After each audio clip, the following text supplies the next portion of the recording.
கிறிஸ்துக்குள் மிகவும் அன்பாக அழைக்கப்பட்ட அன்பான சகோதரர்களே, சகோதரிகளே, மீண்டுமாக தேவன் நமக்கு வாழ்நாளிலே ஒரு நாளை தந்து அவருடைய பரிசுத்தமுள்ள வார்த்தைகளை நாம் தியானிப்பதற்கு தேவன் பாராட்டின பெரிதான கிருபைக்காக நம்முடைய பிதாவாகிய தேவனுக்கு ஆண்டவராகிய இயேசு கிறிஸ்து மூலமாக நாம் முதலாவது நன்றிகளையும் துதி ஸ்தோத்திரங்களையும் நாம் ஏறெடுத்துக்கொள்ளலாம்.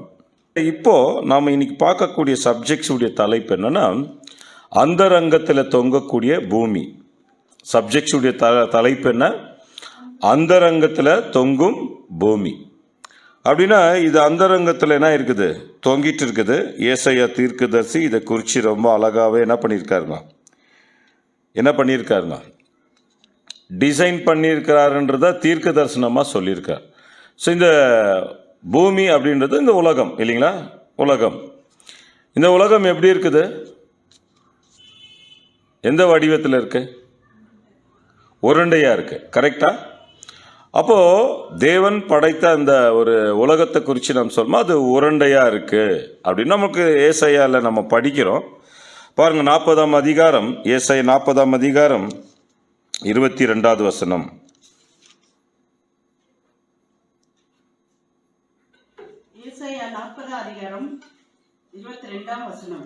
சத்தமா பைபிள் வால்யூம் கொஞ்சம் வைங்க. அந்த மைக் ஆன் பண்ணியிருக்கா? படிங்க சிஸ்டர், கிட்ட படிங்க, இன்னும் கிட்ட வைங்க. அவர் பூமி உருண்டையின் மேலே வீற்றிருக்கிறார். அப்போ பூமி உருண்டையா இருக்கு, நமக்கு நல்லா தெரியும். அப்போ இந்த பூமியில வாழக்கூடிய ஜனங்கள் எப்படி இருக்கிறாங்க அப்படின்னு பார்த்தீங்கன்னா, இதோ ஜாதிகள் ஏற்ற சாலையில தொங்கும் தூளியை போலவும் தராசிலே படியும் தூசியை போலவும் எண்ணப்படுகிறார்கள். ஆமான்பான சகோதர வாசிக்கலாம் பாருங்க, 40வது அதிகாரம் ஏசாயா 15வது வசனம். இதோ ஜாதிகள் ஏற்ற சாலையில் தொங்கும் துளி போலவும் தராசிலே படியும் தூசி போலவும் எண்ணப்படுகிறார்கள். பார்த்தீங்களா? அப்போ ரொம்ப கிளியரா அங்க நம்ம பார்க்குறோம் வருங்களா, ஒரு அணுவை போல, அதாவது ரொம்ப தீவுகளை ஒரு அணுவை போல அது எப்படி இருக்கும் நீங்க பார்க்கும்போது இங்க ரொம்ப கிளியரா நம்ம படிக்கலாம். அதாவது இது ஒரு தொங்கிட்டு இருக்குது இந்த பூமி, நமக்கு நல்லா தெரியும். மேலேயும் தண்ணி, கீழேயும் தண்ணி, சுத்தி என்னதான் இருக்கு? தண்ணி தான் இருக்கு இல்லைங்களா? தண்ணி எவ்வளோ சதவீதம் இருக்கு? அதிக சதவீத பூமியா தண்ணியா? தண்ணி தான் அதுக்கு அதிக சதவீதமா இருக்கு, நமக்கு தெரியும். அப்படிங்களா? நிலங்கள் என்ன இருக்குது? கொஞ்சம் தான் இருக்குது. அப்போ தேவனுடைய படைப்புல இந்த வானம் ஆகட்டும், பூமி ஆகட்டும், வானத்தில் இருக்கக்கூடிய அநேக இல்லைங்களா படைப்புகள் ஆகட்டும், பூமியில அநேக செடி கொடிகள் இல்லைங்களா, மரங்கள், வகை வகையான பூக்கள், மிருகங்கள், மச்சங்கள், இது எல்லாமே நம்ம படைப்புகள், தேவனுடைய படைப்புகள் தான். இதெல்லாம் தேவன் என்ன பண்ணியிருக்காரு? அழகா டிசைன் பண்ணி மனுஷனுக்காகவே என்ன பண்ணியிருக்காரு வச்சு. அப்போ இந்த பூமியானது என்ன அந்தரங்கத்தில் என்ன இருக்குது? அது தொங்கிட்டு இருக்குது. இப்படி தொங்கிட்டு இருக்கக்கூடிய பூமிக்குள்ள மனிதர்கள் நம்ம வாழ்ந்துட்டு இருக்கிறோம். தேவனுடைய படைப்புக்கு முன்னால மனுஷர்கள் கொஞ்சம் தான்.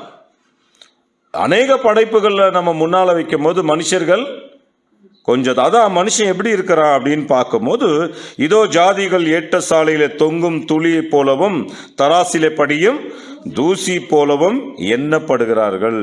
ஆமான்பான சகோதர சகோதரிகளே, அப்போ இந்த உலகத்துல தேவன் அநேக விஷயங்களை படிச்சிருந்தா கூட இல்லைங்களா, அநேக விஷயங்களை படைச்சிருந்தா கூட அந்த படைப்புகளெல்லாம் தேவன் எப்படி சொல்றாருன்னா, ஒரு பூவை பார்த்து, அவர் படைச்ச பூவை பார்த்து எப்படி சொல்றாரு பாருங்க. அதே ஏசாயா 40ஆம் அதிகாரம் 7-8 வசனங்கள். கர்த்தரின் ஆவி அதின் மேல் ஊதும் போது புல் உலர்ந்தது, பூ உதிரும், ஜனமோ புல். பாத்தீங்களா எப்படி சொல்றாருன்னா, ரொம்ப அழகா சொல்றாரு. கர்த்தருடைய ஆவின் அதன் மேல் ஊதும் போது புல் உலர்ந்தும் பூ என்னாகும்? உதிரும். ஜனம் எப்படி இருக்காங்கன்னா புல் அப்படின்னா புல்லுக்கு ஒப்பிட்டு அங்க பேசுறத பார்க்கிற. சொல்லிட்டு 8வது வசனம் சொல்றார், புல் உலர்ந்திடும் பூ உதிர்ந்திடும், நமது தேவனுடைய வசனமே என்றென்றைக்கும் நிற்கும்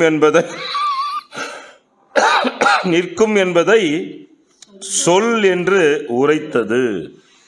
அப்போ தேவனுடைய பிள்ளைகள் நாம வாழக்கூடிய இந்த வாழ்க்கையில, நம்முடைய வாழ்க்கையில நாம ஞாபகம் வச்சுக்கணும், நம்மளுடைய நாட்கள் ஒவ்வொரு நாளும் நாட்கள் என்ன ஆயிட்டு கடந்து போயிட்டே இருக்குது. அறிவு பெருகிட்டு இருக்குதா, அறிவு குறைவுபட்டு இருக்கா? அப்படி பெருகும் போது என்ன ஆகுது, மனுஷனுக்கு என்னென்னலாம் நடக்குது, மனுஷனுடைய வாழ்க்கை ரொம்ப ஹைஃபையா போயிட்டு இருக்குது இல்லைங்களா? வேதத்தை படிக்கலன்னு வச்சுக்கோங்களேன், நாம கூட அதே நிலைமை தான். போக போக நம்மளுடைய நிலைமையும் அப்படிதான் ஆயின்னு இருக்குது. நாம வாழ்ற வாழ்க்கைக்கும் நம்முடைய பிள்ளைங்க வாழ்ற வாழ்க்கைக்கும் என்ன இருக்குது, ரொம்ப டிஃபரன்ஸ் இருக்குது. நம்ம பிள்ளைங்க தேவனுடைய வார்த்தைகளையே மதிக்கிறது இல்லை, அந்த மாதிரி பிள்ளைங்களா இருக்கிறது. அம்மா அப்பாங்க என்ன சொன்னாலும் கேட்கறது இல்லை. காரணம் என்னன்னா, இந்த உலகம் போய்கொண்டிருக்கக்கூடிய ஒரு பாதை. உலகம் எப்படி போயிட்டு இருக்குதுங்க இல்லைங்களா? இப்போ பேசுனா என்ன பேசுவாங்க, நீங்கெல்லாம் 70s கிட்டுங்க, skit 60s skit 80s கிட்டு, நாங்கெல்லாம் 2025 கிட்ஸு. அதனால நாங்கள் சொன்னால் உங்களுக்கு ஒன்றும் புரியாதுன்னு பெற்றோர்கள் என்ன சொல்லுவாங்க, நீ பட்டாதான் உனக்கு தெரியும், நாங்கள் எல்லாத்தையும் பார்த்துட்டு வந்துட்டோம். அப்போ இன்னைக்கு உலகம், இந்த பூமி அந்தரங்கத்தில் தொங்கிட்டு இருக்குது. இந்த பூமிக்குள்ள வாழ்ற மனிதனுடைய எண்ணங்கள் உயர்ந்த எண்ணங்களாகவே இருக்குது. அந்த எண்ணங்களெல்லாம் அது அவனை காப்பாற்றுமா, அவனை வழி நடத்துமானா இல்லை, நடத்தும். அது கடவுள் கொடுத்துட்டே இருப்பார். அது அன்றாட இதே வாழ்க்கையை நினைச்சிட்டு இருக்கக்கூடிய ஜனங்களுடைய நிலைமைய பாருங்க. இதே நினைச்சிட்டு பாருங்க. இது அந்தரங்கத்தில் தொங்கிட்டு இருக்குது, பூமி தொங்கிட்டு இருக்குது, சுத்தி தண்ணி. ஆனா அவ அஸ்திபாரம் போடுறதுக்கு என்ன பண்றா, பூமிய தோன்றான். தோண்டி என்ன பண்றான், அஸ்திபாரத்தை ஸ்ட்ராங்கா போடலான்னு ரொம்ப டீப்பா என்ன பண்றான், நோண்டா ஒருத்த என்ன வந்துருது கீழே இருந்து. நீ என்ன எவ்வளவு நேரம் நோண்டுவ? தேவன் எல்லா இடத்துலயும் என்ன பண்ணியிருக்காரு, பாயிண்ட் வச்சிருக்கிறார். நீ எவ்வளவு தூரம் உன்னுடைய வாழ்க்கை, இந்த பூமி தொங்கிட்டு இருக்குதுப்பா, உன்னுடைய வாழ்க்கை அப்படித்தான் புல்லு மாதிரி இருக்குது உன் வாழ்க்கை. தராசுல படியும் தூசி போலகுது. தராசுல தூசி தெரியுதா? நமக்கு தெரியவே தெரியாது. தராசுல நீங்க போறோம் கடைக்கு போறோம், கடை தெருக்கு போகும்போது அன்னைக்கெல்லாம் தராசு இருந்து, இப்பெல்லாம் ஒரு மாதிரி மிஷின் வந்துடுச்சு. அப்பெல்லாம் இல்லைங்களா, நம்ம பார்க்குவோம் அந்த தூக்கு அப்படி சென்டரில் பிடிச்சா 2 சைடில் 2 தட்டு, அந்த தவா மாதிரி இருக்கும் அந்த தட்டு. அதில் பார்த்தீங்கன்னா தூசி இருக்கிறதே தெரியாது நமக்கு. அதே நிலைமை தான் மனு குலத்துடைய நிலைமை. அப்போ மனுஷனுடைய நிலைமை என்னவா இருக்கு இல்லைங்களா? அவன் தொங்கிட்டு இருக்கிறான். ஆனால் ஆடுற ஆட்டமெல்லாம், பேச்செல்லாம் எவ்வளோ பெரிய பெரிய பேச்சுங்க. ஒரு பைக் வாங்கிட்டா அவனை கையில் பிடிக்க முடிய மாட்டேங்குது. ஒரு கார் வாங்கிட்டா அவனை கையில் பிடிக்க மாட்டேங்குது. ஏன் ஒரு மொபைல் வாங்கிட்டா அவனை என்ன பண்ண முடிய மாட்டேங்குது, கையில் பிடிக்க மாட்டேங்குது. ஒரு வீடு வாங்கிட்டா ஐயோ ஆட்டம் போதும். ஒரு வீட்டில் ஒரு டைல்ஸ் போட்டா போதும், அந்த டைல்ஸ்ல உருண்டி படுக்கிறது என்ன இல்லைங்களா, அழகுபடுத்துறது என்ன பாக்குறீங்களா? இன்னைக்கு உலகம் எதை நோக்கி போயிட்டு இருக்குது, அவனுடைய நிலைமை என்னன்றது தெரியாமலேயே போயிட்டு இருக்குது. இது அந்த ரங்கத்தில் தொங்கிட்டு இருக்குது பூமி அப்படின்னும் போது, இந்த பூமிக்குரிய வாழ்க்கையானது ஒரு புல்லுக்கு ஒப்பிட்டு தேவன் என்ன பண்ணிட்டு இருக்கிறாரு, வச்சிருக்காரு. மனுஷனையே நம்பாதான்னு சொன்னாரு. மனுஷனுக்கு தேவையான பொருட்களை நம்பிட்டு வாழலாமா? இன்னைக்கு உலகமே உண்மையான தேவனை நம்பாம தேவனுடைய தெய்வீக திட்டத்துல முதலாம் உலகம் எப்படி இருக்கும், 2ஆம் உலகம் எப்படி இருக்கும், 3ஆம் உலகம் அதுல 2 பாகம், 1000 ஆண்டு அரசாட்சி, கண்ணுக்கு தெரியக்கூடிய ராஜ்யம் எப்படி இருக்கும்ன்றது தேவனுடைய பிள்ளைகளுக்கு மாத்திரம் தான் தெரியும். உலகத்துல யாருக்குமே தெரியாது. இப்போ கொஞ்ச நேரத்துக்கு முன்னால ஒரு நியூஸ், ஸ்ரீலங்காக்கு நான் பிரதர்ஸ் கிட்ட பேசிட்டு இருக்கேன். கண்டின்ற ஒரு இடம், அங்க பிரதர் இருக்கிறாரு. அங்க பாத்தீங்கன்னா சிவியரா மழை. இப்போ கொஞ்ச நேரத்துக்கு முன்னால மழை என்ன ஆயிடுச்சுங்க, சரிஞ்சு இல்லைங்களா, சரிஞ்சு அப்படியே 6 பேர் செத்துட்டாங்களாம். அவர் அப்படியே பார்த்துருக்கார் லைவாவே பிரதர். அப்போ இந்த மண்ணின் மேலே வாழக்கூடிய மனிதனுடைய மரணம் எப்ப வேணா நேரிடலாம். சில பேருக்கு மண்ணும் பொண்ணும் பெண்ணும் தான் வாழ்க்கை நினைச்சிட்டாங்க. அப்ப இத தொங்கிட்டு இருக்குது, அந்தரங்கத்துல தொங்கிட்டு இருக்குது அப்படின்னு தேவன் என்ன பண்றாருங்க, அவர் தான் சொல்லிட்டார் உங்களுக்கு. அதாவது அவர் என்ன சொன்னார், அவர் பூமியின் உருண்டையின் மேலே என்ன பண்றாரு, வீற்றிருக்கிறவர். நாமெல்லாம் மேல இருக்கிறாருங்க, தேவன் பார்த்துட்டு இருக்கார், தேவன் மேல வீற்றிருக்கிறார். அதனால அன்பான சகோதரர்களே, இன்னைக்கு சகல ஜாதிகளும் அவருக்கு முன்பாக என்னவா இல்லை, ஒண்ணுமே இல்லைன்னு சொல்றார் வசனத்துல. வாசிக்கலாம் பாருங்க, 40வது ஏசாயா 40:17 வசனத்தை நாம் வாசிக்கலாம். சகல ஜாதிகளும் அவருக்கு முன்பாக ஒன்றுமில்லை. சகல ஜாதிகளும் ஒன்றுமில்லை.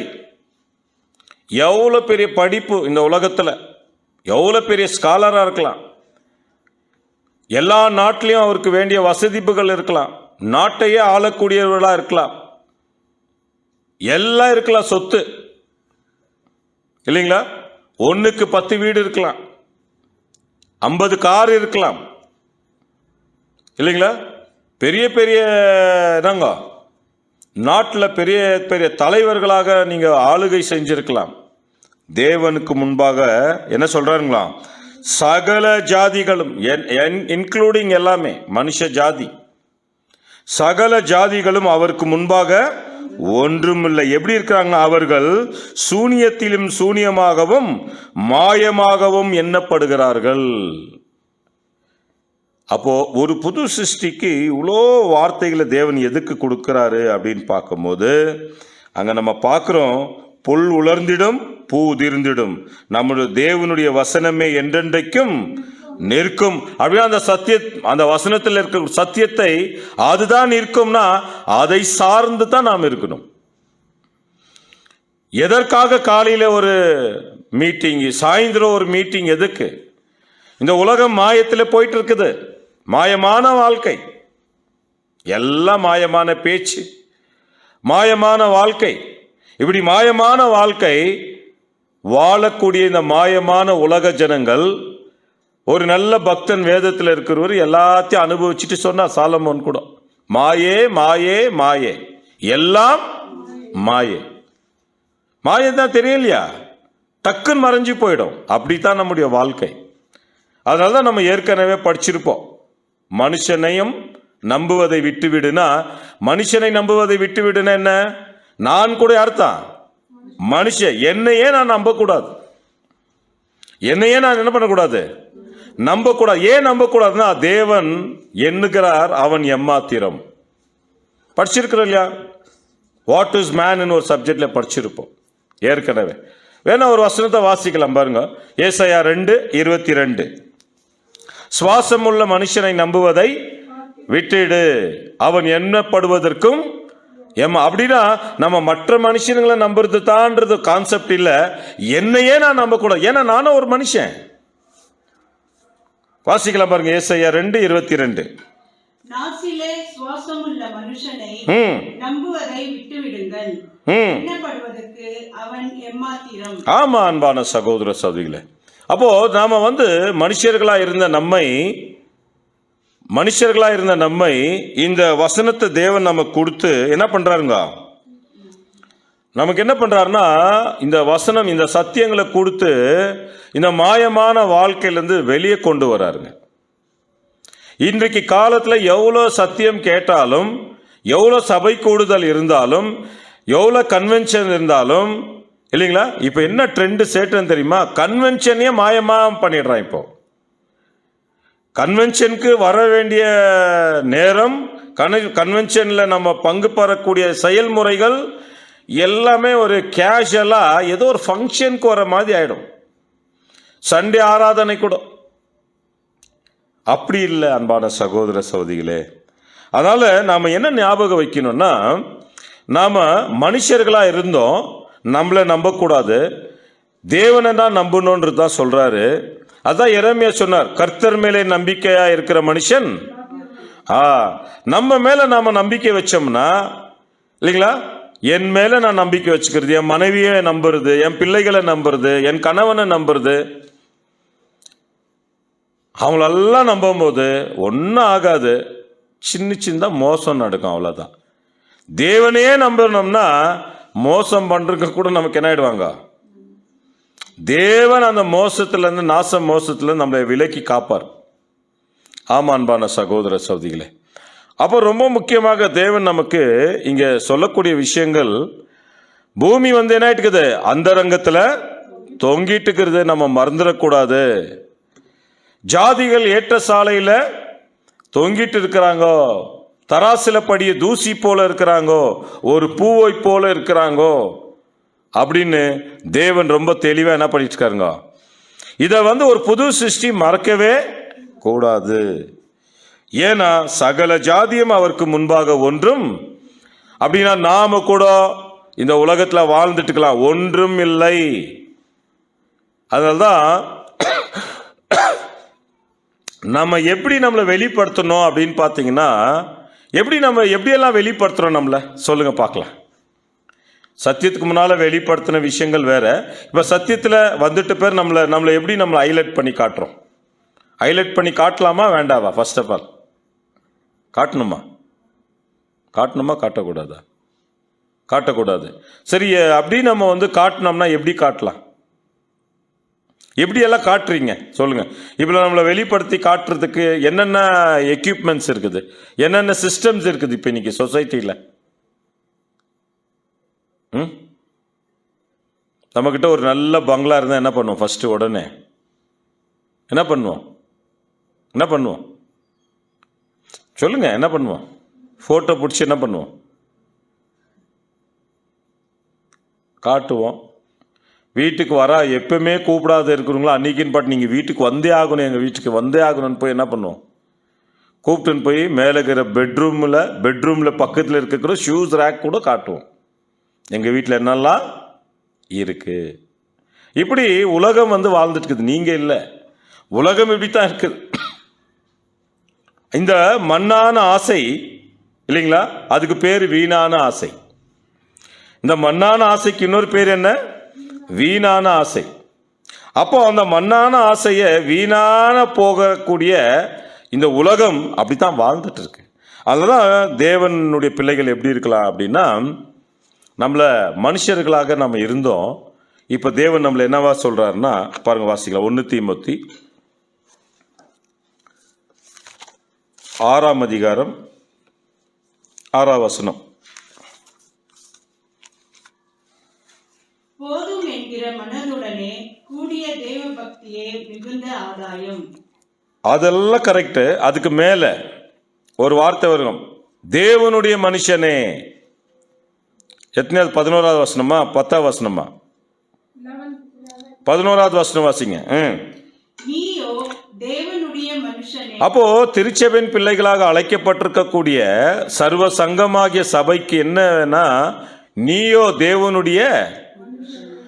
முதல் நம்ம மனுஷனா இருந்தோம், மனுஷ மாதிரி சிந்திச்சோம், மனுஷ மாதிரி பேசணும், மனுஷ மாதிரி வாழ்ந்தோம். ஆனா இப்போ நீயோ தேவனுடைய மனுஷனா, தேவனுக்குரியவைகளை சிந்திக்கணும், தேவன் கூறியவைகளே பேசணும், தேவனுக்குரியவைகளையே என்ன பண்ணணும்? செய்யணும். அன்பான சகோதர சகோதரிகளே, ரொம்ப முக்கியமாக அதான் தேவன் நமக்கு சொல்றது. அப்போ இந்த பூமி தொங்கிட்டு இருக்குது, அந்த பூமியில நாம தூசி போல இருக்கிறோம், புல்ல போல இருக்கிறோம் அப்படின்றது நாம மறக்கவே கூடாது. அப்படி மறந்துட்டோம்னா நமக்குள்ள என்ன வரும் தெரியுமா? இந்த உலக ஆசை, வீணா போன ஆசை, பெருமை எல்லாமே வரும். மறுபடியும் ஒட்டகத்தை விட்டு இறங்கணும் இல்லைங்களா? இடுக்கமான வழியிலேருந்து ஒட்டகத்தை விட்டு இறங்கணுமே, மறுபடியும் ஒட்டகத்து மேலே போய் உக்காந்துக்கிறதுன்னு அர்த்தம். ரொம்ப பேர் ஒட்டகத்தை விட்டு இறங்குறதே இல்லை, சத்தியத்துக்குள்ள வந்துட்ட பேர். ஒட்டகத்தை விட்டு இறங்குறதுன்னா என்ன? அந்த ஒட்டகம் என்ன ஆகணும்? தன்னை தாழ்த்தணும். அந்த எருசலேமில் இருக்கக்கூடிய அந்த ஊசி நுழைவாயிலுக்குள்ள கடந்து போனோன்னா மேல இருக்கிற சுமைகளெல்லாம் என்ன பண்ணும்? ஏற்கணும். அந்த சுமை தான் என்ன? நம்முடைய படிப்பு, நம்முடைய வசதி வாய்ப்புகள், நம்முடைய உயர்ந்த எண்ணங்கள், இந்த உலகத்துக்கு வேண்டிய மாயமான காரியங்கள், இவைகளையே பெருசா ஒரு புது சிருஷ்டி நினைக்கலாமானா நினைக்கவே கூடாது. ஐ ஆம் நத்திங், ஐ ஆம் ஜீரோ, இதெல்லாம் தான் தன்னை தாழ்த்தது. அதான் அன்பான சகோதரர்களே சகோதரிகளை நாம் கவனிக்கும் பொழுது இல்லைங்களா, தேவன் ரொம்ப கிளியரா சொல்றாரு, நீயோ தேவனுடைய மனுஷனே. அப்போ நாம தேவனுடைய மனுஷன், நம்ம மனுஷர்கள் இல்லை. இப்போ நாம யாரு? தேவனுடைய மனுஷர்கள். அப்படின்னா தேவனுடைய திட்டத்துக்குள்ளேயே வாழக்கூடியவர்களுக்கு பேர் தான் தேவனுடைய மனுஷன். அப்படின்னா யோசித்து பாருங்க. அப்ப நம்ம மனுஷத்துக்குரியவைகளை சிந்திச்சோம்னா நாம் இந்த உலகத்தனமான வாழ்க்கைக்கு இசைவாகவே வாழ்வோம். இதை தான் உங்க பொக்கிஷத்தை எங்க சேர்த்து வைக்க சொன்னாரு? பூமியில எங்கன்னா சேர்க்க சொன்னாரா? நல்லாவே சொல்றீங்க, ஆனா ஒத்துக்க மாட்டீங்களே. பரலோகத்தில் சேர்த்து வைக்க சொன்னாரா? என்ன சேர்த்து வைக்கணாரு? என்ன சேர்த்து வைக்க சொன்னாருங்க?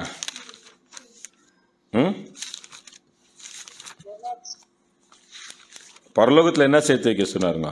நேராக அங்கே எத்துன்னு போயிட்டு ஒரு கார் BMW வாங்கி வந்து பார்க் பண்ண சொன்னாரா?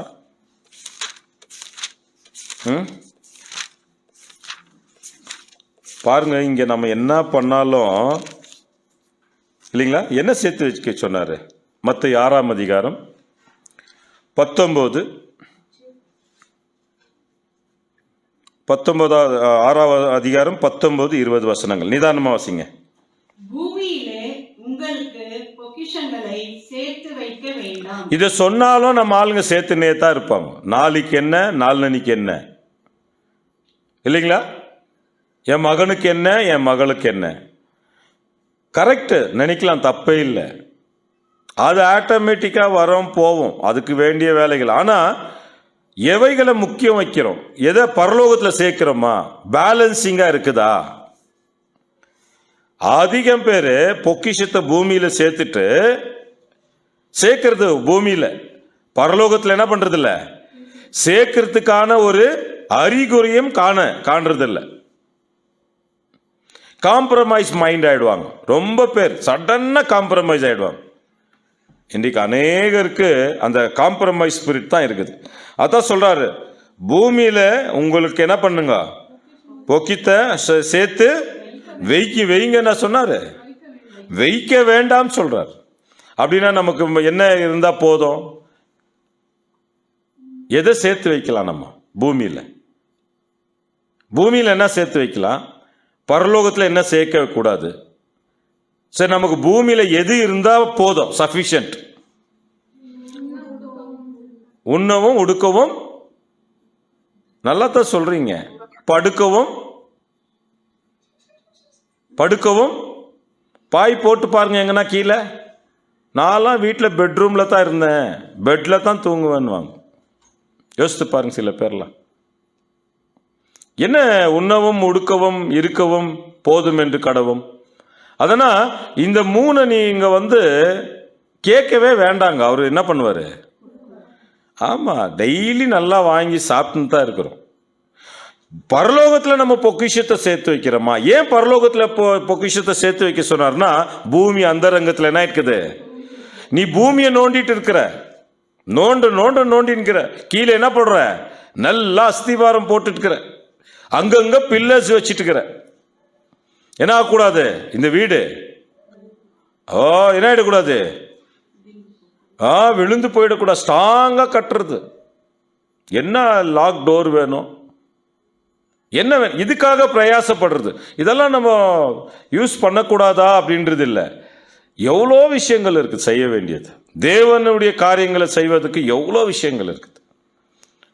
அதுக்கு தான் தேவனுடைய பிள்ளைகள் எப்பவுமே எப்படி பார்க்கணும்னா, நமக்கு மேலே இருக்கிறவங்கள பார்க்கக்கூடாது. மேலே இருக்கிறவங்கள பார்த்தா நம்ம கீழே தான் இருக்கிறோன்னு நினைக்குவோம். நம்ம கீழே இருக்கிறவங்கள பார்த்தாக்கத்தான் நம்ம மேலே இருக்கிறோன்னு தெரியும். அப்போ பூமியில உங்களுக்கு எந்த பொக்கிஷத்தை சேர்த்து வைக்காதீங்கன்னு சொல்லும் போது என்ன சொல்ல வராரு? Very simple. நான் இங்க இருக்கிற வரைக்கும் தேவன் எனக்கு என்ன பண்ணுவாரு? என்ன வேணுமோ கொடுப்பாருங்க. இதை தாங்க அன்னைக்கு பண்ணாங்க முதலாம் உலகத்துல. தேவன் சொல்லிட்டே இருக்கிறார், ஒரு அழிவு வருது, ஒரு அழிவு வருது சொல்றார். நோவா நீதிமான். நோவாவை பைத்தியக்கார மாதிரி பார்த்தாங்க, குடிச்சாங்க, பெண்ணு கொடுத்தாங்க, பெண்ணு எடுத்தாங்க, அழிவு வருதே. அது கூட இதே பூமி தான். முதலாம் உலகத்தில் அந்த சிஸ்டம் அழிக்கிறார். ரெண்டாம் உலகத்துல அதே தான்.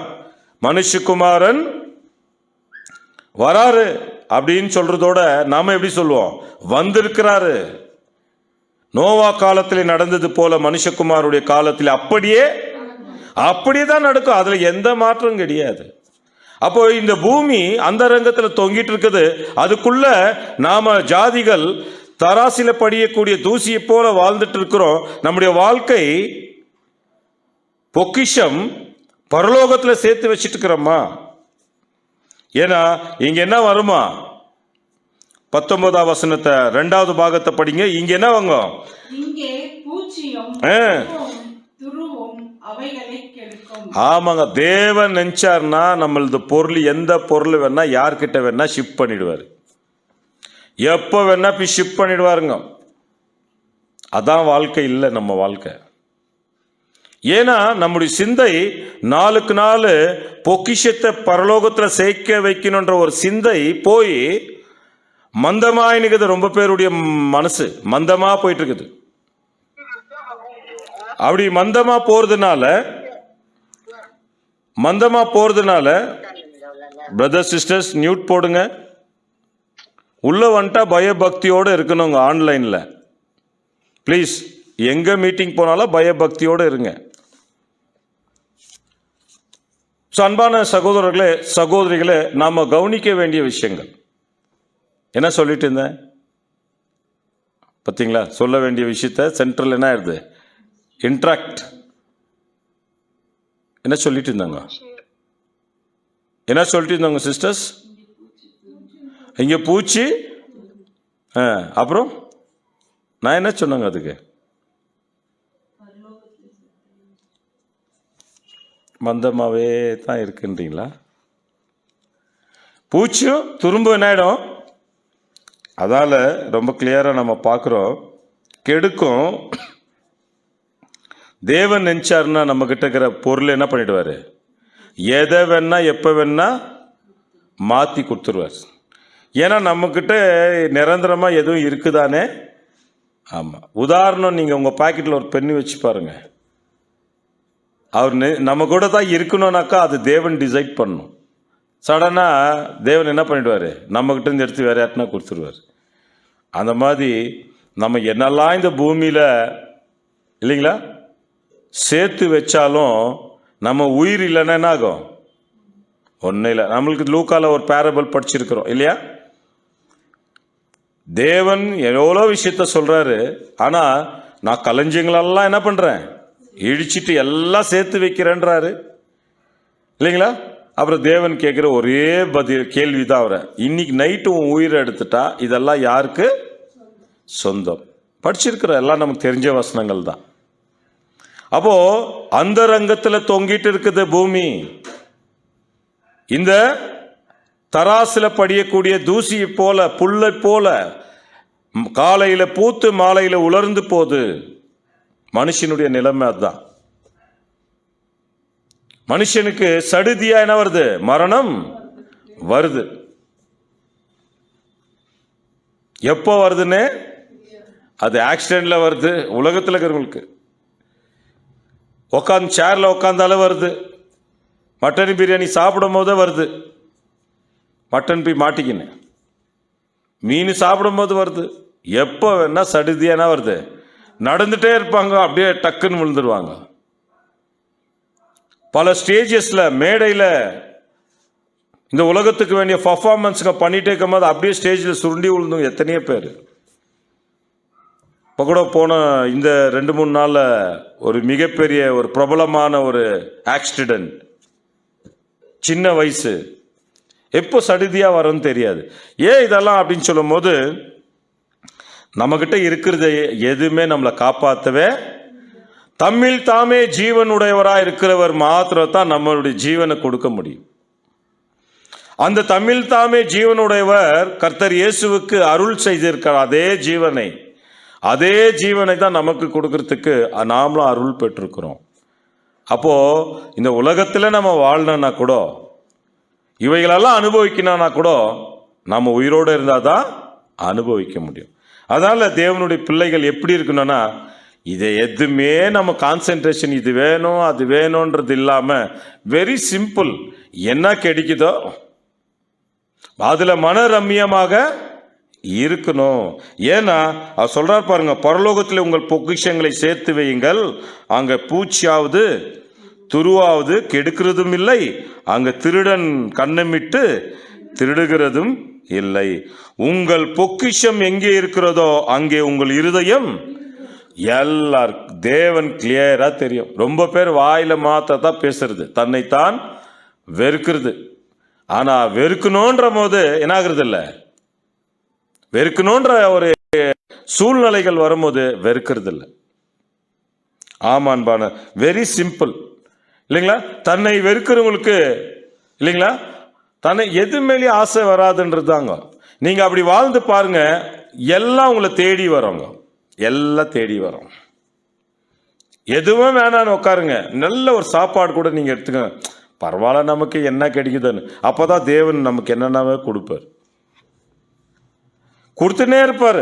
எதையும் நம்ம எதிர்பார்க்க வேண்டியதே இல்லை. இன்றைக்கு நாம எல்லாம் நல்லா வாழ்ந்துட்டு இருக்கிறோம், நமக்கு எல்லாமே கொடுத்துருக்காரு, எதுவுமே கம்மி இல்லை. அப்படி எல்லாம் கொடுத்தா கூட நம்ம தேவனுடைய வழியில பொக்கிஷத்தை சேர்த்து வைக்கிறோமா? அன்றாட வாழ்க்கைக்கு என்ன தேவையோ அதை தேவன் தந்துட்டே இருப்பார் இல்லைங்களா.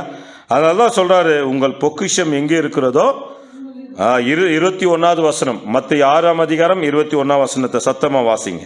உங்கள் பொக்கிஷம் எங்கே இருக்கிறதோ அங்கே உங்கள் இருதயமும் இருக்கும்.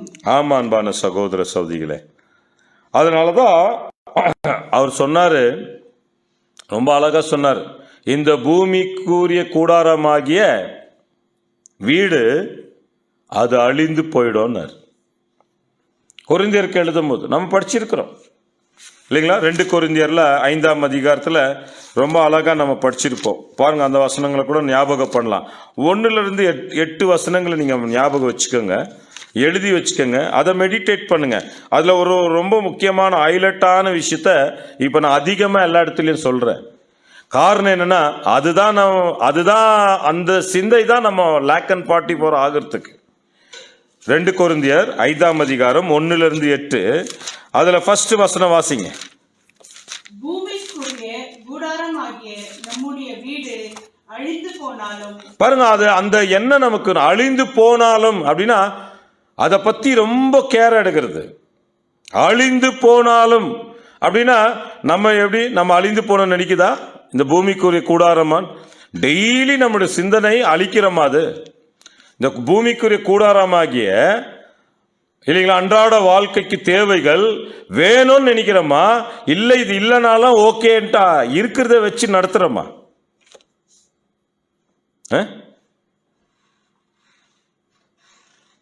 யோசித்து பாருங்க.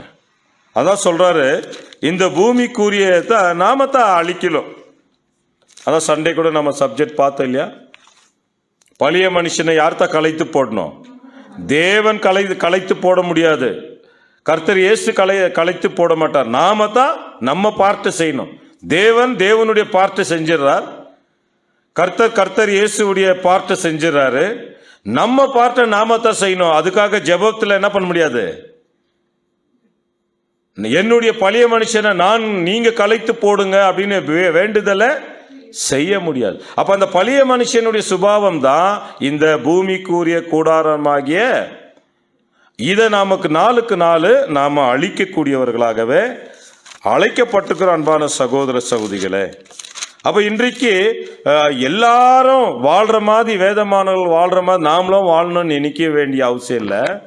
இயேசு கிறிஸ்து மாதிரி வாழணுன்ற ஒரு சிம்பிள் சிட்டி அந்த மாதிரி. ஏன்னா பூமி அந்தரங்கத்தில் தொங்கிட்டு இருக்குது, மறந்துடக்கூடாது. தராசில படிய தூசியை போல நாம் அதுல இருந்துட்டு இருக்கிறோம். ஜாதிகள் தேவனுக்கு முன்பாக ஒன்றும் இல்லை என்பதை தேவனுடைய பிள்ளைகள் ரொம்ப கவனமாக நாம் கவனிக்க வேண்டியவர்களா இருக்கிறோம். அன்பான சகோதர சகோதரிகளே, பாருங்க, வாசிக்கலாம் அந்த வசனம் தொடர்ந்து. பூமிக்குரிய கூடாரமாகிய நம்முடைய வீடு அழிந்து போனாலும் அப்படின்னா, நம்ம ஃபர்ஸ்ட் இங்க இருக்கிறதுக்கு விரும்புறத தப்புங்க. ரொம்ப நாளைக்கு இங்க இன்னும் இருக்கணும். ஐயோ, என் பிள்ளை யார் பார்த்துக்கிறது? அவங்க நமக்கு கொஞ்ச நாளைக்கு தாங்க புள்ள. யாருடைய பிள்ளைங்க? எல்லாருமே, எல்லா பிள்ளைங்களும் ஆதாம்லேருந்து வந்த எல்லா பிள்ளைங்களும் யாருடைய பிள்ளைங்க? நாம் என்ன ஃபியூச்சர் பிளான் பண்ணாலும் தேவன் பண்ணுறதா பண்ணுவார். ஃபியூச்சரை தேவன் கையில் விட்டுறணும். நாம் செய்ய வேண்டியது ஒன்று தான். நம்முடைய மனைவிக்காகட்டும், கணவனுக்காகட்டும், பிள்ளைகளுக்காகட்டும் என்ன செய்யணும்னா, பிள்ளைகளை என்ன பண்ணணும்? உன் பிள்ளைகளை பிடித்து கல்லின் மேலே மோதி அடிக்கிறவன் அப்படியே கர்த்தர் இயேசுடைய வழியில நாம் என்ன பண்ணணும்? அவங்கள அதுல அந்த ஃபெய்த்துக்குள்ள ஸ்ட்ராங்கா, விசுவாசத்துக்குள்ள அவங்கள உறுதிப்படுத்தி நம்ம இருக்கக்கூடிய நாட்களால் அந்த உறுதிக்குள்ள அவங்கள கொண்டு வர்றது தான் நம்ம வேலை. இப்போ நான் நின்று பேசுறேன், எனக்கு அப்பாவும் இல்லை அம்மாவும் இல்லை. நான் சாப்பிடலையா? இல்லை நான் தூங்கலையா? இல்லை நான் தான் நல்லா வாழலையா? அதனால நம்ம அப்பா அம்மா இருந்தா கூட நல்லா பார்த்துருக்க மாட்டாங்க. நம்மள நல்லா தான் பார்த்தாங்க, எங்க அப்பா அப்பாவை உங்களையும் பார்த்துருப்பாங்க.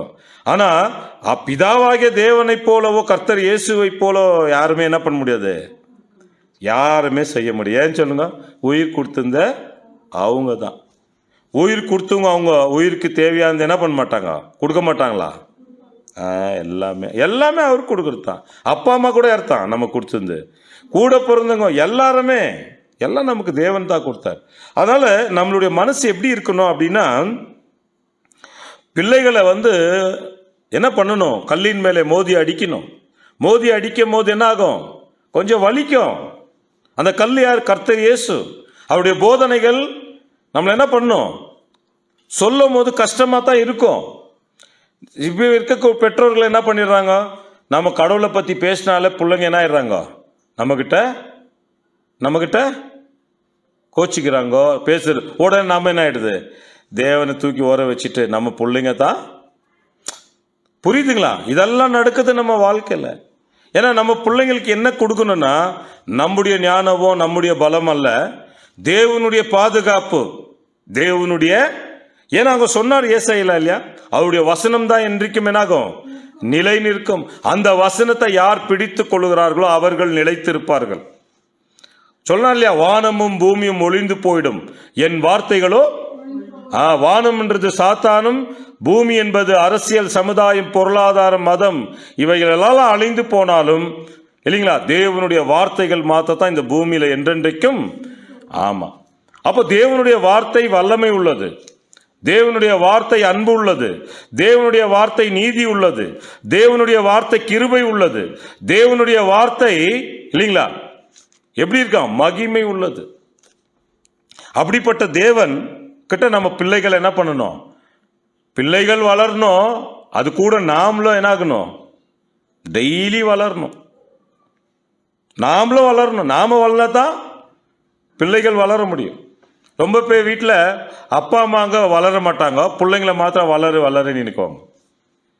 பிள்ளைங்க என்ன கேள்வி கேட்க, ஃபர்ஸ்ட் நீ வளருப்பா டேடி, மம்மி நீ ஃபர்ஸ்ட் வளரு டேடி அப்படின்னும்.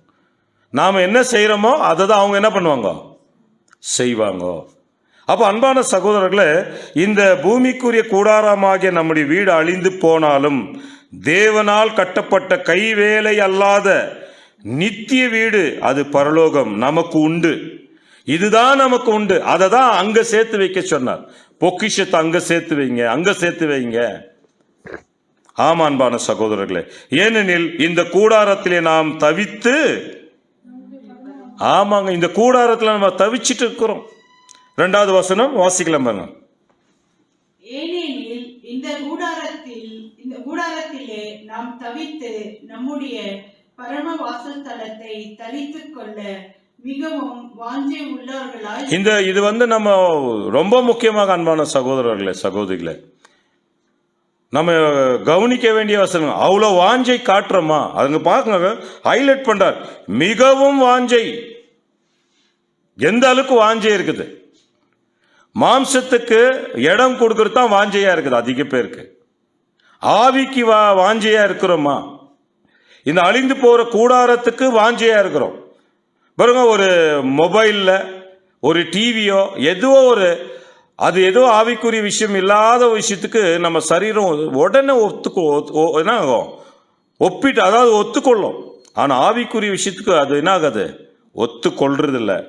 ஏன்னா அதான் சொல்றார், ஏனெனில் இந்த கூடாரத்தில் நாம தவித்து நம்முடைய பரம வாசஸ்தலத்தை தரித்து கொள்ள மிகவும் வாஞ்சை உள்ளவர்களா இருக்கிறோமா அப்படின்றதுதான் தேவன். அப்ப இந்த காலம் ரொம்ப ரொம்ப கொடிதான காலம். நம்ம ஆவிக்குரிய விஷயங்கள்ல நம்ம நிராகரிக்க கூடியவர்களா இருக்கக்கூடிய காலம் இது. தேவனை மறுதலிக்கக்கூடிய ஒரு காலம் இது. கர்த்தர் இயேசுவை மறுதலிக்கக்கூடிய காலம் இது. பரம ஈவை ருசி பார்க்கிறோம், ஆனாலும் பின்வாங்கி போறோம், மறுதலிக்கிறோம். இனி வரும் உலகத்தை குறித்தெல்லாம் பேசுறோம், கேட்கிறோம். ஆனா நம்முடைய இந்த ஒரு சோர்வு, அந்த நிராகரிப்பு இல்லைங்களா, எல்லாம் நம்மளை தாங்கிட்டு இருக்குது. காரணம் என்னன்னா, நம்முடைய மாம்சத்துல அவ்வளோ பலவீனங்கள் இருக்கு. அதெல்லாம் சொல்றாரு. இந்த ஒரு பூமிக்குரிய கூடாரம் என்ன ஆயிடும்? அழிஞ்சிடும். அப்போ யார் மிக வாஞ்சி உள்ளவர்களாக இருக்கிறாங்களோ அவங்க எப்படி இருப்பாங்க தெரியுங்களா? பாருங்க, அவங்க எப்படி இருப்பாங்கன்னா, 8வது வசனம், நாம் தைரியமாகவே இருந்து இந்த தேகத்தை விட்டு குடி போகவும். இப்படித்தான் இருப்பாங்களாம். இவங்க எப்பவுமே தைரியமாக இருப்பாங்க. இந்த பூமியில எதுக்குமே கவலைப்பட மாட்டாங்க. இந்த தேகத்தை விட்டு குடி போகணும்னு தான் நினைக்குவாங்களாம். இங்கேயே குடியிருக்கணும்னு நினைக்க மாட்டாங்களா? யோசித்து பாருங்க. நாம இங்கேயே குடியிருக்கணும்னு நினைச்சா முந்தினவர்கள் நாம பிந்தி ஆயிடுவோம், பிந்தினவர்கள் என்ன ஆயிடுவாங்க. அதனால இதுக்கு மேல ஒரு தீர்மானம் எடுக்கணும். இன்னும் இங்க உயிரோடு இருக்கணும் இல்லைங்களா? யாருக்காக? எங்க வீட்டுக்காருக்காக நான் இருந்தே இருக்கணுங்க. நான் இல்லைன்னா அவர் என்னாக மாட்டாரு. எங்க மனைவிக்காக நான் இருந்தே இருக்கு. கரெக்ட், இருக்கிற வரைக்கும் இருக்கலாமே. ஆனா நம்ம எங்க போனோம்? இப்போ இன்னும் இந்த பூமிக்குரிய வாழ்க்கையை வாழ்ந்துட்டே நம்ம இருக்கணும்னு நினைச்சோம்னா, சரி நீ தானே பாசப்படுற, நீ இங்கேயே இரு. செலக்ஷன் என்ன ஆயிடும்? எலெக்ஷன் நடந்துட்டு இருக்குது. செலக்ஷன் என்ன ஆயிடும்? அப்போ யார் ஓட்டு யார் வாங்கினாங்க, யார் செலக்ட் ஆகிடுவாங்க. எலெக்ஷன் சப்ஜெக்டில் படிச்சிருக்கிறோம் இல்லையா? இந்த வருஷம் நடக்குது. அந்த எலெக்ஷனை பற்றி பேசல, த என்டையர் பேசிக் சப்ஜெக்டில் ஒன்று படிக்கிறோம்ல, எலெக்ஷன் என்ன. தேவன்கிட்ட முன்மொழிகிறார் தேவன், நம்மளை இயேசு கிறிஸ்து வழிமொழிகிறாரு. இவங்க கிட்ட இருந்து நம்ம ஓட்டு வாங்குறது, அதை தான் பற்றி பேசிட்டு இருக்கிறது. அப்போ பாருங்க, 2வது வசனத்தை அது வாசிட்டீங்க. 3வது வசனம் 4வது வசனம் வாசிங்க. தரித்து கொண்டவர்களானால் நிர்வாணிகளாய் காணப்பட மாட்டோம். ரொம்ப கிளியரா மிகவும் வாஞ்சி உள்ளவர்களா இருந்தோம்னா நம்ம எப்படி இருப்போம்னு சொல்லிட்டு நம்ம நிர்வாணிகளா காணப்பட மாட்டோம். அப்புறம் இந்த கூடாரத்தில் இருக்கிற நாம் பாரம் சுமந்து தவிக்கிறோம். அதாங்க உண்மை. நீங்க என்னன்னா வீட்டில் எல்லா வசதி வாய்ப்பு இருக்கட்டும், உங்ககிட்ட சமாதானம் இல்லைன்னா நமக்கு என்ன இருக்கணும்? சமாதானம் இருக்கணும். அது உங்ககிட்ட இருக்கா பிரதர்? எக்கச்சக்கமா இருக்குதுங்க நம்ம கிட்ட. என்ன மாதிரி பிரச்சனை வந்தாலும் நம்ம சோர்ந்து போறதுக்கு வாய்ப்பே இல்லை. காரணம் என்னன்னா, தேவன் எவ்வளோ சோர்வுக்குள்ளேயும் அவர் என்ன பண்றாரு? தன் குமாரன் மூலமாக கொடுத்த அந்த சமாதானம். உலகம் கொடுக்கிற பிரகாரமா சமாதானத்தை நான் கொடுக்கறது இல்லை இல்லைங்களா? அந்த மாதிரி ஒரு சமாதானத்தை நம்ம பெற்றிருக்கணும். அது உணரணும் தேவனுடைய பிள்ளைகள், தேவ சமாதானம். அதனால தான் சொல்றோம், இங்க பார்க்கிறோம், இந்த கூடாரத்தில் இருக்கிற நாம் பாரம் சுமந்து தவிக்கிறோம், இந்த போர்வை கலைத்து போட வேண்டும் என்று விரும்பாமல் மரணமானது ஜீவனாலே விளங்கப்படுவதற்காக போர்வை தரித்தவர்களாக இருக்க வேண்டும் என்று விரும்புகிறோம். இதற்கு நம்மை ஆயத்தம் படுத்துகிறவர் யாருங்களா? தேவனே. அப்போ இந்த ஆவி என்னும் அச்சாரத்தை தேவன் நமக்கு கொடுத்திருந்து எதற்காகனா, இந்த ஒரு பூமிக்குரிய கூடாரத்தை நம்ம இல்லைங்களா அழிக்கணும். அப்போ இந்த ஆவி என்னும் அச்சாரத்தை நமக்கு மாத்திரத்தான் தந்தார். அது யாருன்னா நம்முடைய பிதாவாகிய யெகோவா தேவன். இந்த தேகத்தில் நம்ம குடியிருக்கையில் கர்த்தரிடத்தில் குடி இராதவர்களை வாசிக்கலாம் பாருங்க. அது 5வது வசனம் வாசிங்க சிஸ்டர். இதற்கு நம்மை ஆயத்தப்படுத்துகிறவர், கிட்ட படிங்க மைக்ல கொஞ்சம். இதற்கு நம்மை ஆயத்தப்படுத்துகிறவர் தேவனே, ஆவி என்னும் அச்சாரத்தை நமக்கு தந்தவரும் அவரே. பாருங்க, ரொம்ப பேர் தேவனுடைய ஆவியை வச்சிட்டு இருக்கிறாங்களான்றது கொஸ்டின் மார்க்கு. அதனாலதான் அவங்க உலகத்தனமாவே வாழ்றது, உலகத்தனமாவே பேசுறது, உலகத்தனமாவே சிந்திக்கிறது. அதனால்தான் தேவனுடைய காரியங்களுக்கு இவங்க முக்கியத்துவமே கொடுக்க மாட்டாங்க எப்பவுமே. இவங்க யாருன்னா ஆவி இல்லாதவர்கள். ஆவி இருக்கிறவர்கள் எப்படி இருப்பாங்கன்னா இல்லைங்களா, ரொம்ப முக்கியமாக இதற்கு நம்ம ஆயத்தம் படுத்த அந்த ஆயத்தத்திலேயே இருப்பாங்க. த ப்ரிப்பரேஷன் எப்பவுமே ஒரு புது சிருஷ்டி ப்ரிப்பரேஷன்லேயே இருக்கும் இல்லைங்களா. படிக்கிறீங்களா? மணவாளன் இல்லைங்களா, ஆட்டுக்குட்டியானவருடைய கல்யாணம் வந்தது, தன் மனைவி என்ன பண்ணாங்களாம், ஆயத்தமான அந்த ப்ரிப்பரேஷன். அப்போ அந்த ப்ரிப்பரேஷன்ஸ்க்கு தான் தேவனுடைய ஆவி. அப்போ அங்கே சொல்றாரு ரொம்ப முக்கியமாக, இதற்காக நம்ம ஆயத்தப்படுத்துகிறவர் தேவனே. அதை ஆயத்தப்படுத்துறாரு. எதை கொடுத்து ஆயத்தப்படுத்துறாருன்னா, அவர் நமக்கு தந்த ஆவி என்னும் அச்சாரம், சீல் இல்லைங்களா. அந்த ரெவலேஷன்ல படிக்கிறோம் இல்லையா, நம்ம முத்திரை போட்டவர்கள் 1,44,000. முத்திரை என்றது என்ன? பரிசுத்தாவி, நெற்றி எதை குறிக்கும்? ஞானம். அப்ப தேவனுடைய ஆவினால நம்ம என்ன ஆகிறோம்? ஆமா, அதை தந்தவர் நமக்கு யார் தான்? தேவன் தான். அப்ப இந்த ஆவி என்னும் அச்சாரத்தை நாளுக்கு நாள் நமக்குள்ள உள்வாங்கும் பொழுது, அதிகமாக தேவனுடைய ஆவியை நம்ம பெறும் பொழுதுதான் தேவனுடைய பிள்ளைகள் என்ன செய்ய முடியும் அப்படின்னு பார்த்தீங்கன்னா, இந்த உலகம் பூமியான கூடாரத்திற்குரிய ஆசைகளே அதிகமாக வராது.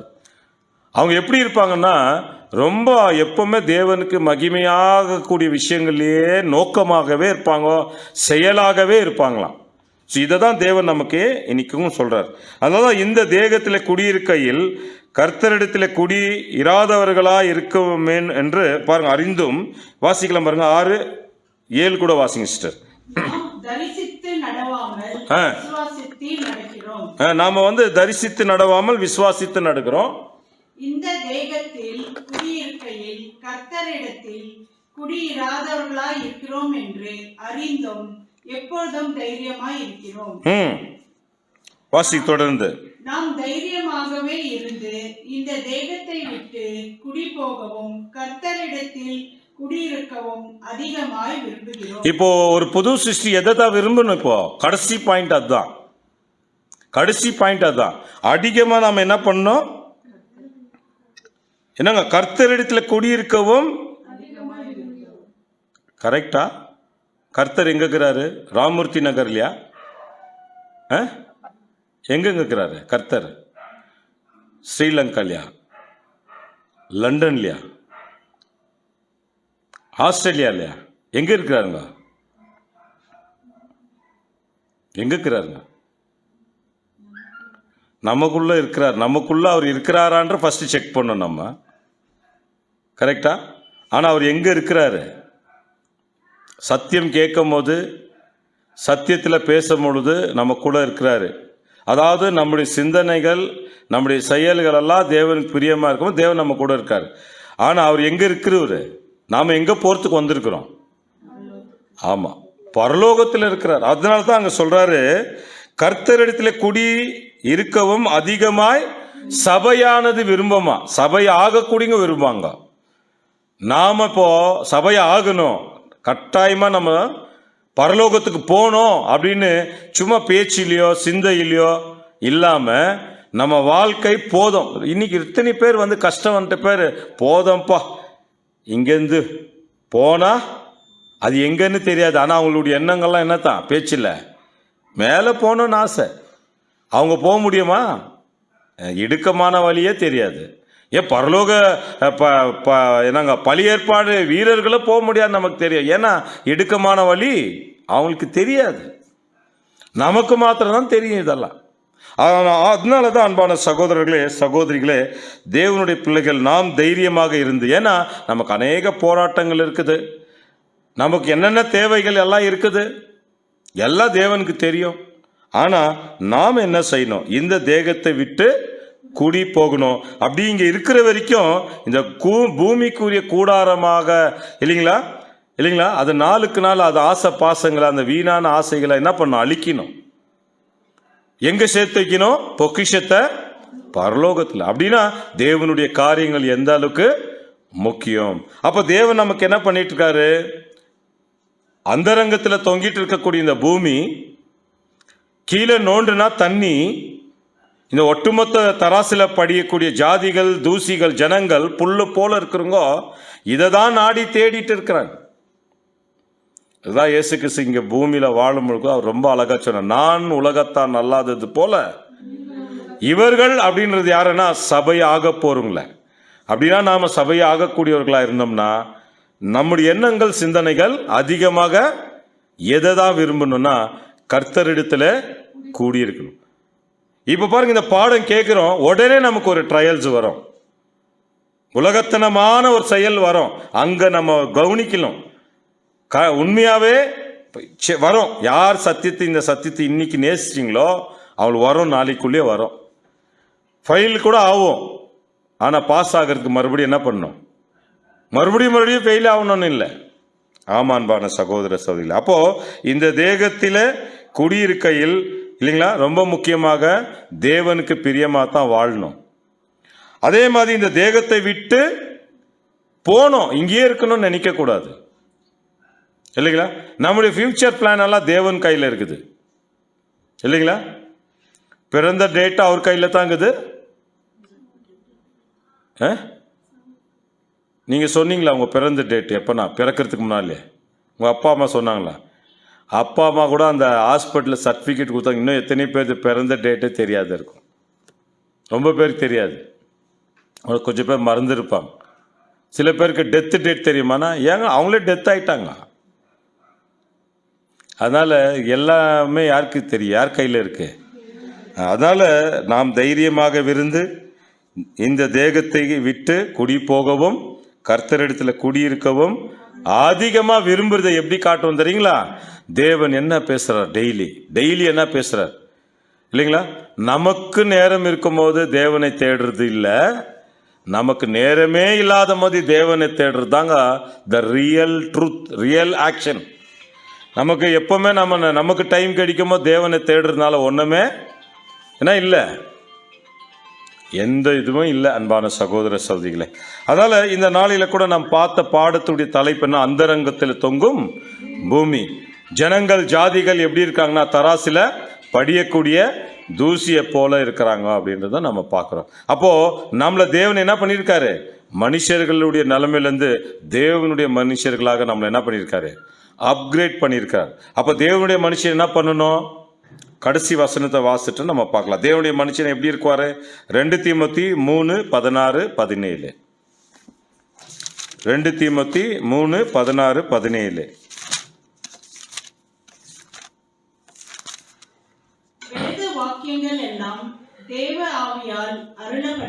அப்போ வேத வாக்கியங்கள் எல்லாம் தேவ ஆவியினால் அருளப்பட்டிருக்கிறது. நமக்கு நல்லா தெரியும். அந்த ஆவியை நமக்கு தான் கொடுத்துருக்காரு. அந்த வார்த்தைகள் எல்லாம் நமக்கு தான் புரியும்.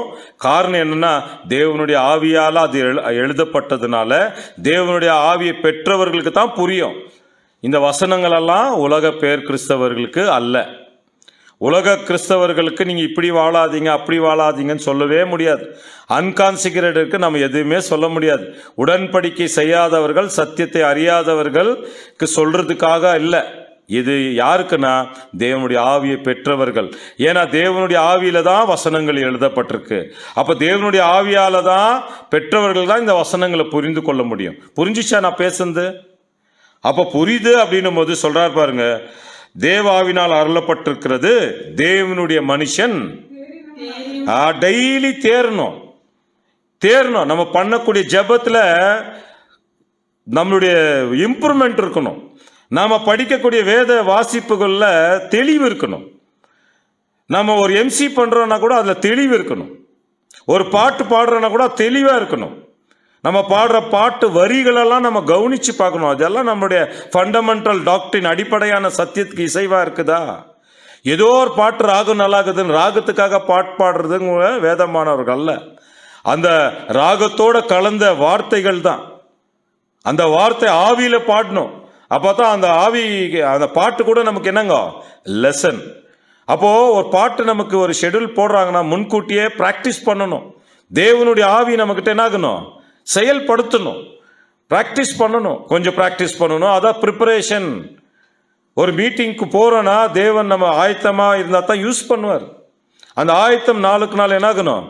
அதான் சொல்றாரு, தேவனுடைய மனுஷன் என்னாகணும், தேறினவனாக இருக்கணும். இல்லைங்களா?